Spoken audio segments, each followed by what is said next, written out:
My fiancée said, "You'll regret it if you ever leave." After disrespecting me once again, I said, "We'll see." Then I left in a way she couldn't possibly predict. When reality hit her, she begged for another chance. Original post. I, 29, male, sat in my car outside the restaurant, watching through the window as my fiancée, Celeste, 27, laughed with her friends. Not just laughing, pointing at her phone at my text asking where she was.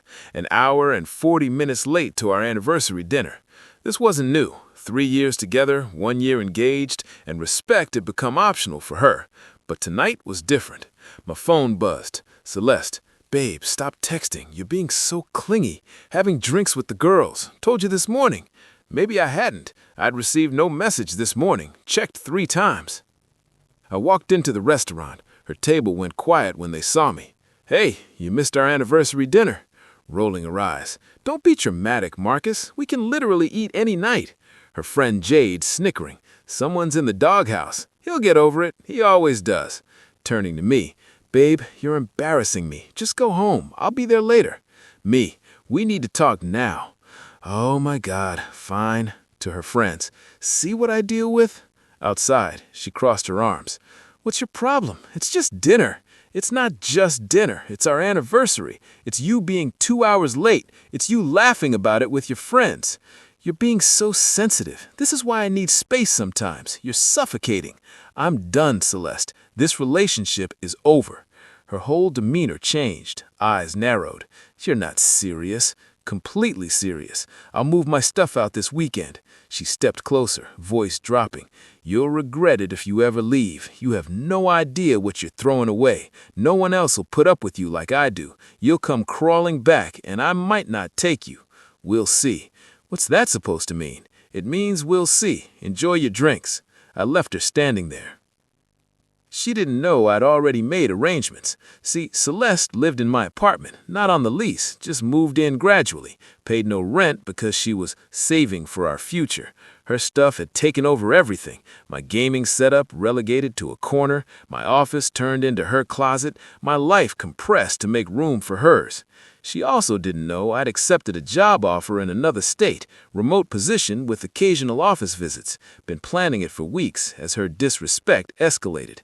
The anniversary dinner was my last attempt to see if anything was worth salvaging. Got my answer that night. She came home at 3 a.m., tried to slip into bed like nothing happened. Celeste whispering, "Babe, you awake? I'm sorry about earlier. Let me make it up to you." I pretended to be asleep. She'd apologize like this sometimes. Just words, no change. Next morning, Friday, she acted like nothing happened. Made breakfast, humming, kissing my cheek. "So, what time is our makeup dinner tonight?" Me, "There isn't one. I told you we're done." Laughing, "Come on, don't be like that. I said I was sorry." Me, "When?" "Last night. You were asleep, but still. Look, I'll make reservations wherever you want. My treat. I'll be packing this weekend. You should find a new place." Her face hardened. "You're not dumping me, and I'm not moving. Try to kick me out, I'll make your life hell. You have no idea who you're messing with." "Okay. Okay? That's it?" "Yeah. I need to get to work." She stomped off, slammed the bedroom door. I texted my brother. "It's time. Tomorrow morning." Him, "Truck's ready. See you at 6 a.m. Celeste spent Friday love-bombing. Cooked elaborate dinner, wore the dress I bought her last year, kept touching my arm, playing with my hair. "Remember our trip last summer? We were so happy. We can have that again." That trip where you spent the entire time on Instagram and complained about the hotel I booked? I was just, I get cranky when I travel. But the good times, right? I'm tired. Going to bed. Celeste, "It's 9 p.m. Long day tomorrow." She followed me to the bedroom. "You're really gonna throw away 3 years over one dinner?" "It's not one dinner. It's a pattern. You know that. You'll never find someone like me. That's the point." She slept on the couch. Good. Made things easier. Saturday, 6 a.m. My brother arrived with his truck and 2 friends. I'd packed the essentials during the week. Clothes, electronics, documents, all in my car already. Now for the furniture. We worked fast and quiet. My gaming setup, my desk, my pre-Celeste furniture from storage.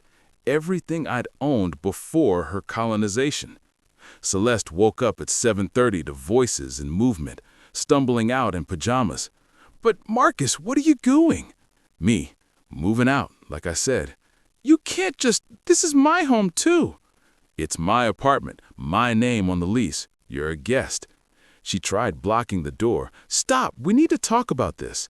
My brother, "Ma'am, please move." "Don't ma'am me. Marcus, tell them to stop."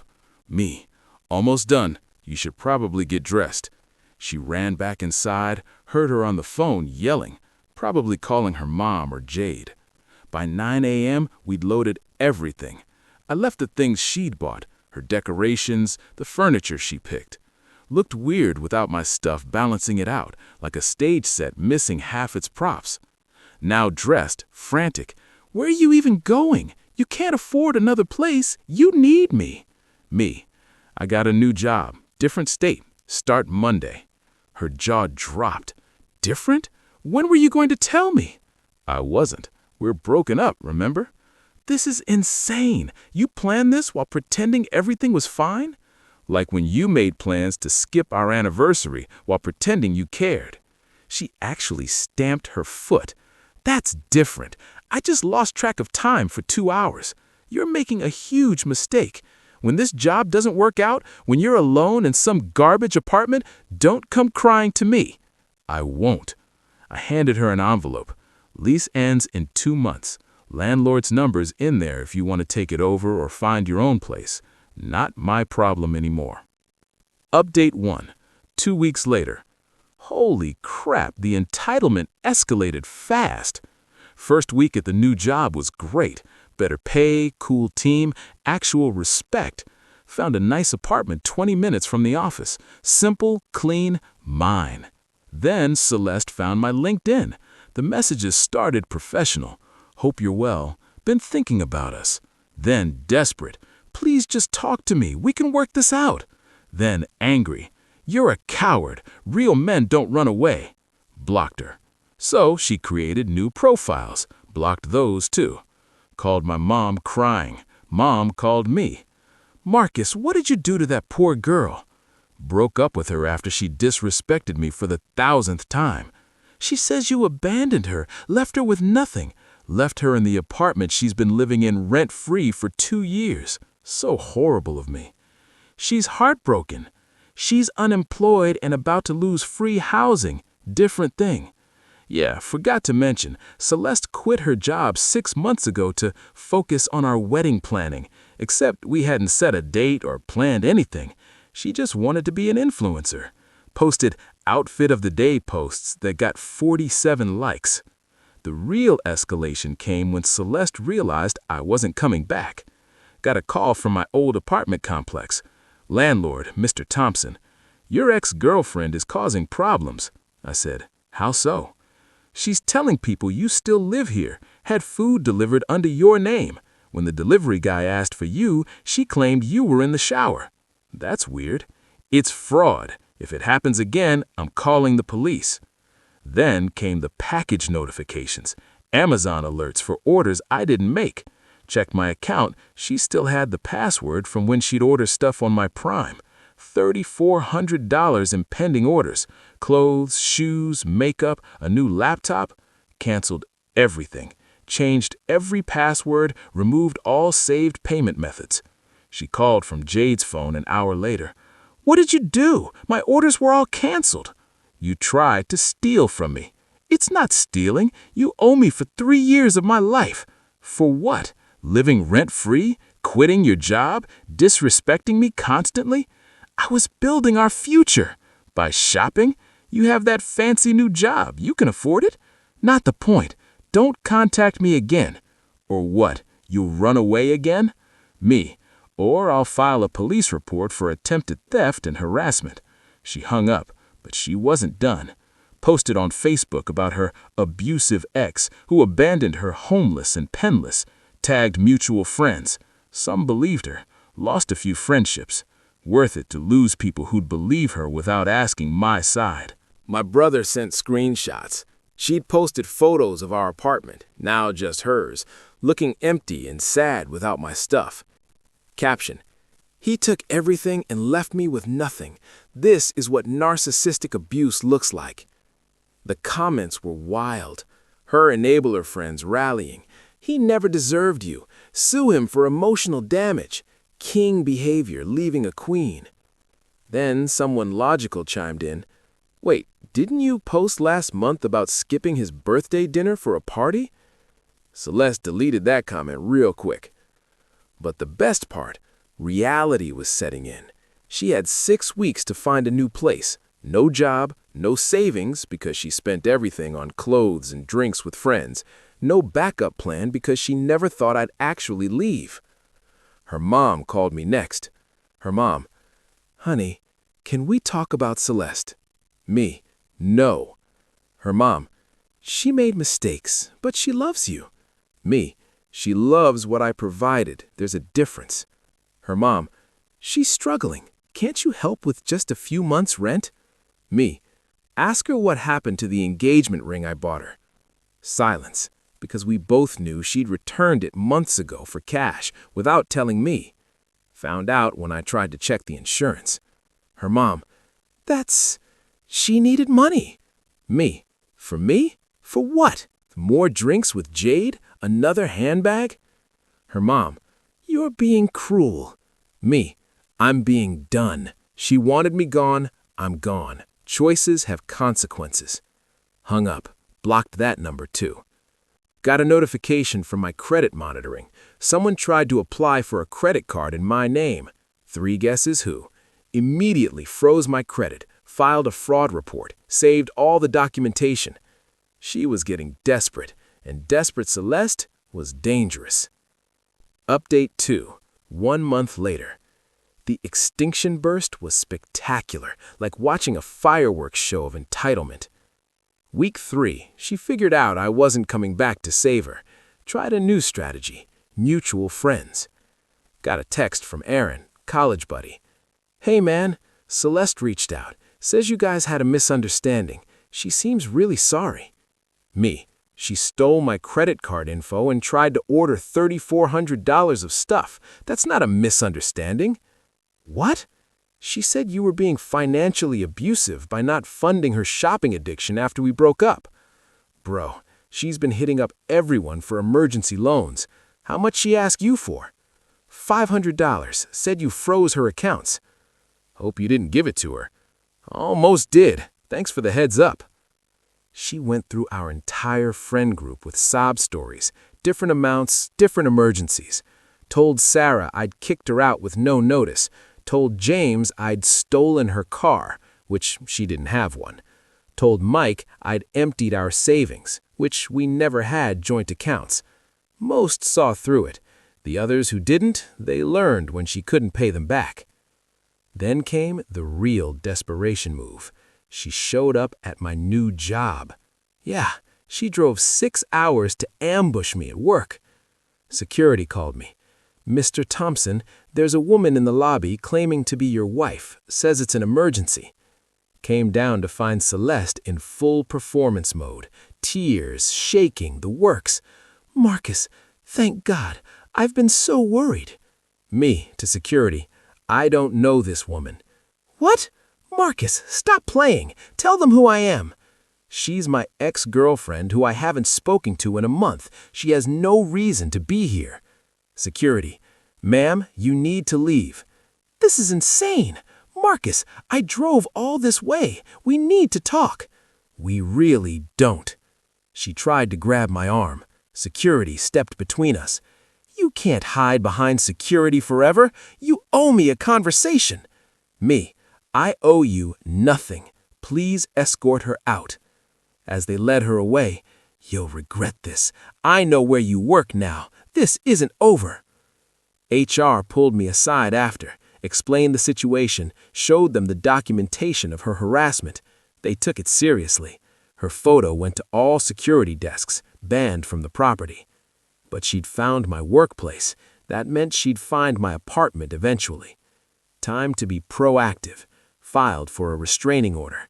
Had enough evidence. The attempted credit card fraud, harassment through multiple phone numbers, the workplace ambush, threatening messages. Judge granted a temporary order. She'd be served within days. Meanwhile, her apartment deadline approached. Landlord texted me, still had my number as previous tenant.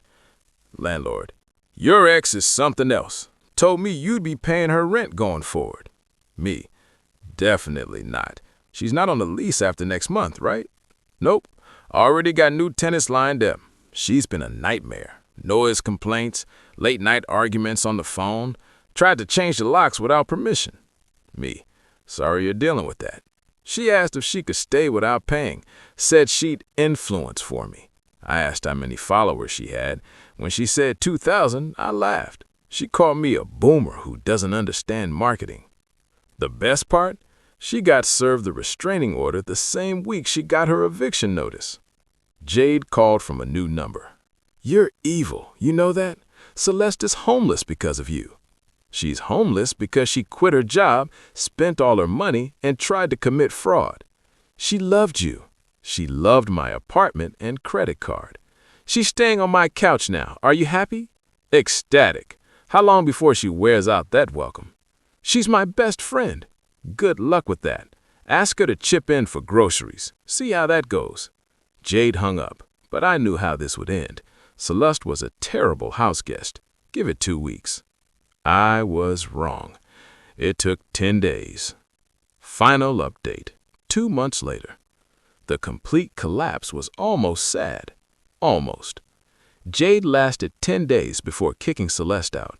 Apparently, Celeste ate all the food without replacing anything, used Jade's makeup and ruined expensive palettes, had loud phone conversations at 3 a.m., invited random Tinder dates over without asking, borrowed Jade's credit card for emergencies, drinks.